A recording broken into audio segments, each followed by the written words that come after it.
Yesha qo'y. Hoy-yey! Yesha qo'y. Hoy-yey! Yesha qo'y. Hormanglar ustalar, hormanglar. Keldingizmi, shef? Qorin yesha qo'y. Hoy-yey! Bo'p ketdi-yu. Endi yo'lda shashlik pishishini kutib qolib ketdik-da endi. Nima deysizlar? Xotin, bo'l, ustalarga dasturxon yoz, obed tayyorla. Nima bu shashlik? Ne siqiryapsan shashlik-ku? Erkak ishga 3 marta omad beriladi degan-ku. Nobodo bittasini ishlatib qo'ymayapmiz-mi?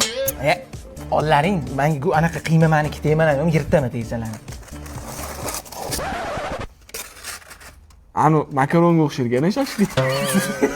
Ha, vallahi olinglar, osh bo'lsin, osh bo'lsin. Shef, keling o'zingizdan. Yo'q, men boya shashlik kutib qolib ketdim dedim-ku. O'shani yeyapmiz bizda, olinglar.